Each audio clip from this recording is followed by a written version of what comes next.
Hi, sweeties. How are you doing? Welcome to Nanya Sim, and thank you all so much for all the love and support. Hope you all are doing great.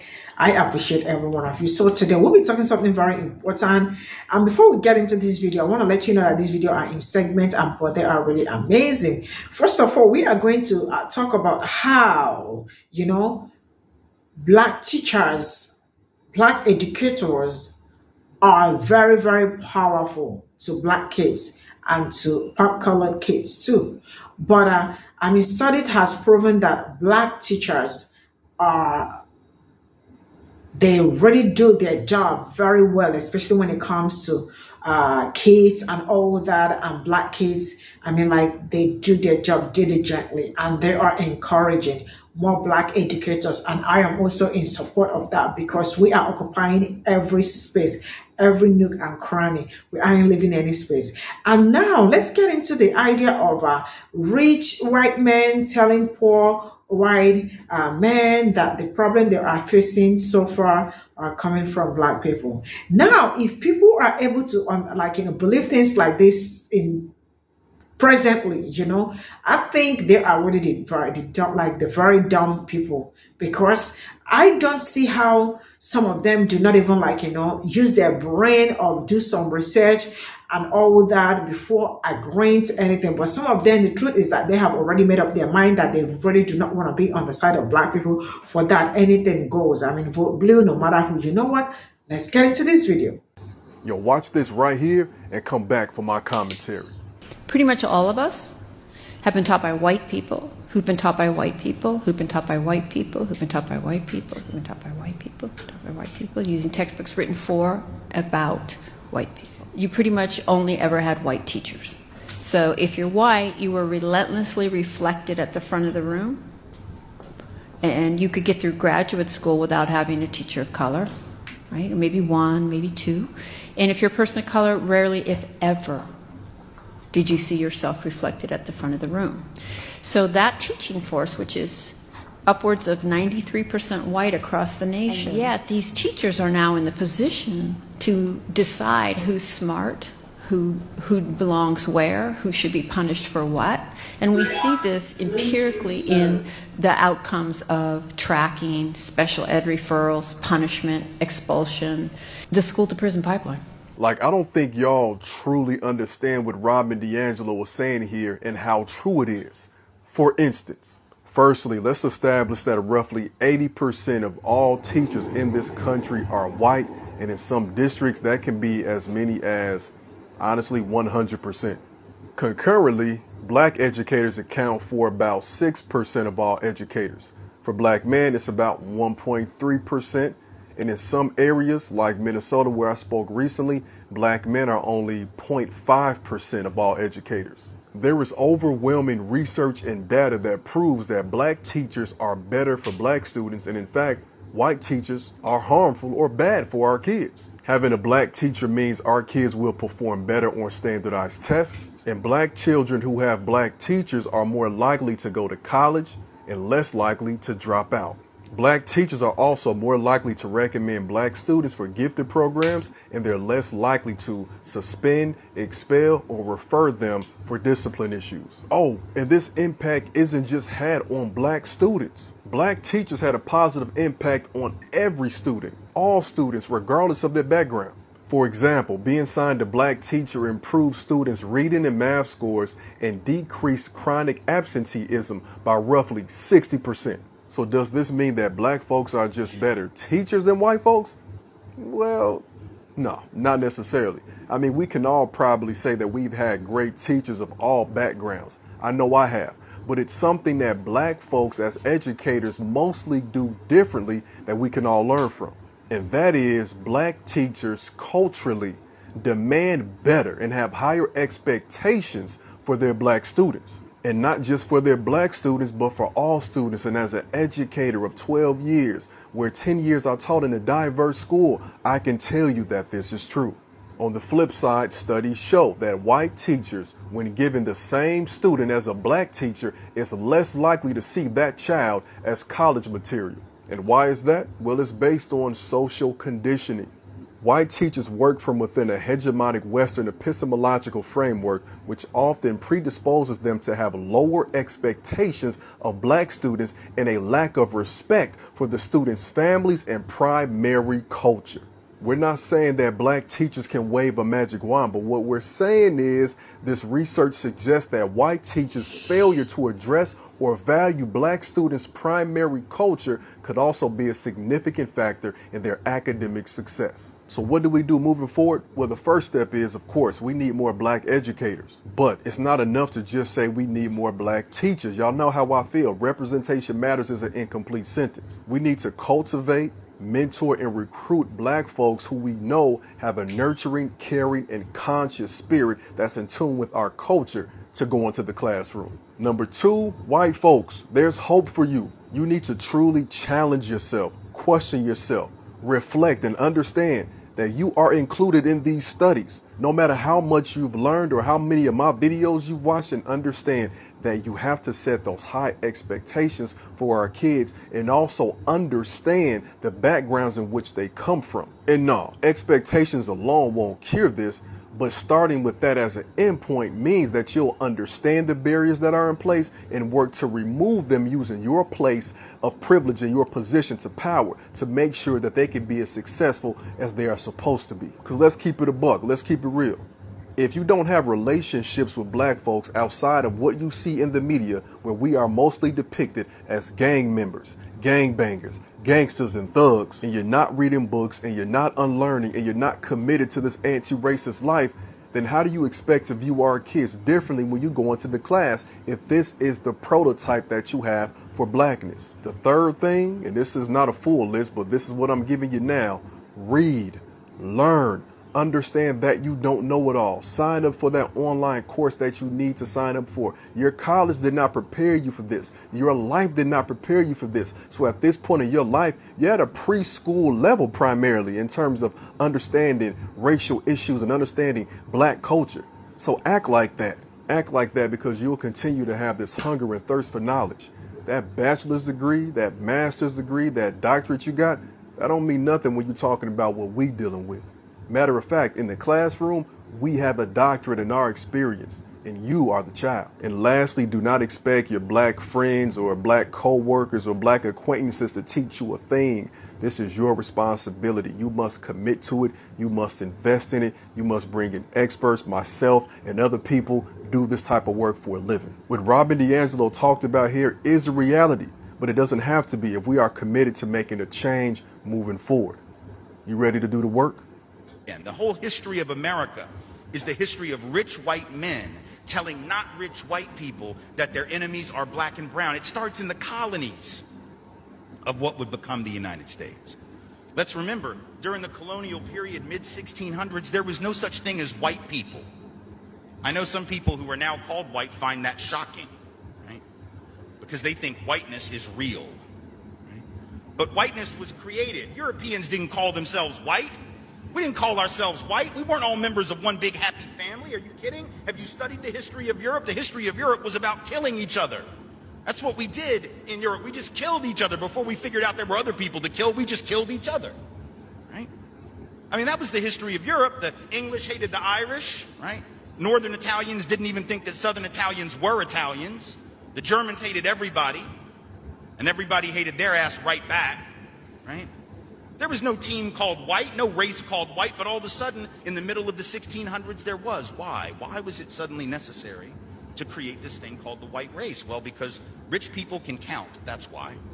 And so rich folks looked around, the ones that owned all the land, you know, in the colonies, the colonial elite looked around and they realized something, that they were heavily outnumbered by African enslaved folks, by European indentured servants, who were just one level above a slave, or other Europeans who weren't technically indentured servants, but they were still peasants, didn't have any money, didn't have any land, and they could do the math. They added it up, and they were like, damn, we got to figure out a way to split these folks apart from one another, or they're going to rise up and take our stuff, right? Because after a while, these black folks who were enslaved Africans and these quote-unquote white folks who were poor Europeans are going to figure out they're all getting played by these rich people. Right? So ultimately, the rich figure out they got to come up with some way to get somebody in that group on their team. The easiest thing is to get the poor Europeans, right? because at least they look like you. They sort of share some of the customs and the culture. So they all of a sudden create this thing called whiteness, and they say, now you're part of the club. Now we're going to let you testify in court, enter into contracts, vote, at least if you're a man, own a little bit of land, at least if you're a man, right? And we're going to get rid of indentured servitude. No more of that, because you're too good for that. And we're going to take the white men, now called white men, and put them on the slave patrol to keep black people in line. Give them a horse and a gun and a badge and make them feel big and powerful, right? They're still poor. They still don't have anything. They didn't pay the slave patrol well, right? Just exploited them, used them as a buffer between the elite and the other poor folks, particularly poor folks of color. And pretty soon the rebellions that occasionally happened where black and white got together to overthrow the elite, those stopped because the divide and conquer had begun to work, right? You could turn people against each other by telling those poor white folks, they got to keep these black people in line. And so that divide and conquer gets initiated in the colonies. Rich white men telling not rich white people that their enemies are black and brown. And telling not rich white people that their enemies are black and brown. It starts in the This is a dangerous ass rhetoric, in my opinion. It's one of YT allies' favorite arguments when discussing this situation about racism and slavery. White people, when our African ancestors were originally enslaved here, were not viewing black people as the enemy. We didn't have anything. You could view other races as enemies. A similar word to enemy is adversary. Adversary means an opponent in conflict or dispute or contest. There was no contest. There was no dispute. In fact, it was beneficial for poor and rich YTs for black people to be enslaved. Because remember, slavery started in America. I'm just talking about transatlantic slave trade. Before America became a country, slave labor was important for this country's independence because you needed wealth. And to get wealth as a country, you had to do some trading. And you may say, well, it was the YT people making money from this trading, right? But the poor YTs benefited from it too, because it built this country where they live. So in the beginning, there was no adversary or enemy. That came hundreds of years later. But YT people were so easily convinced hundreds of years later that black people were the enemy because they were already warmed up to believing and liking the idea that we were inferior. People forget it wasn't just the YT people who owned slaves that were the problem. It wasn't just about every non-rich YT person that held up the system of slavery. It's about the way that they did that. YT people joined in on the torture of enslaved black people because they enjoyed it. So let's stop all the cap.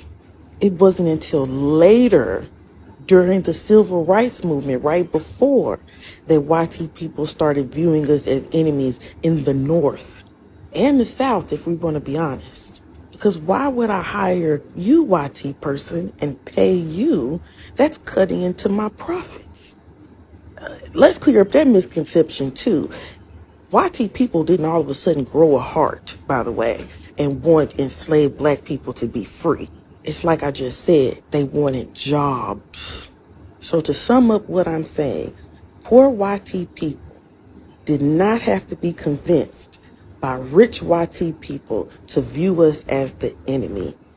Y'all just really want to escape responsibility in any way you can. It's the same thing as saying, my ancestors didn't own any slaves. So can we please stop letting YT people talk? Everything out of their mouth is a lie and a defense against the atrocities that their people committed and commit today. That's why it doesn't make any sense for YT people to be racist towards black people when we did not do anything to them. They are our enemy and always have been. So let's not feel sorry for the poor whites. In order to understand why white culture is white supremacy, we need to understand what white culture is. Many people, especially people who consider themselves white, may argue that there is such a thing as white culture. They might point to things like music, art, literature, and even cuisine. And while these things are important, they do not define a distinct white culture. The idea of white culture was created to promote superiority over black and brown people. The idea of white culture was created when Europeans were colonizing over 80% of the world and were coming in contact with black and brown people. Europeans colonized and exploited these regions. They also enforced their beliefs, customs, and values, claiming them to be superior. This type of thinking, known as white supremacy, was used to enforce things as slavery, genocide, and discrimination of black and brown people. So to buy into the concept of a white culture is to think that one race is inherently better than all the others. And while it may be true that countries like Britain, Germany, and Ireland have a primarily white population, their culture is not defined by its whiteness. Whiteness and white culture are socially constructed concepts that have been used to oppress and marginalize and discriminate against black and brown people for centuries. I hope that explains how whiteness and white culture is white supremacy. And just because I'm talking about the dark history of our people does not mean that I'm promoting racism. So this is all I got from the stitches, and you all know right from the onset that if anybody decided to agree that if the rich colored people were able to convince their what is that called, their poor colored people that we are their problem, it means they've refused to note that the problem they are facing is from the rich colored people. Because if you all look around what has been going on from the beginning to this very moment, you are going to understand that's why some of them are very, very not smart, especially when it comes to politics, right?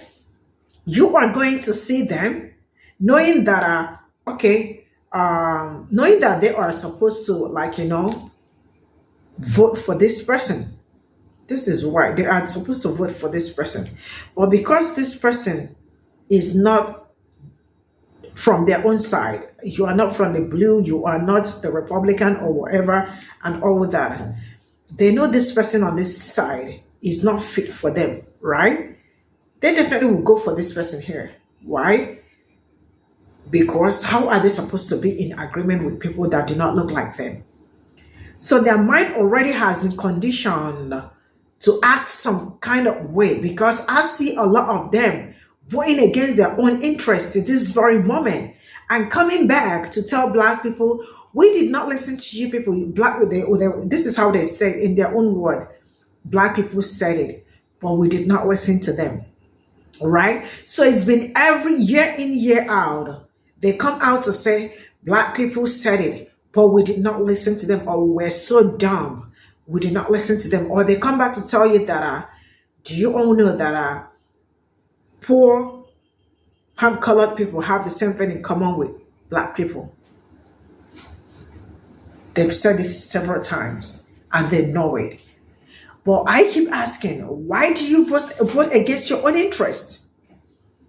Why, when you know something, you know how they wake up to say, vote blue, no matter who, vote it. You just don't have to ask, who is that person? What does he have to offer? What is he going to do for us? As long as it is the blue, vote it. It is okay by us.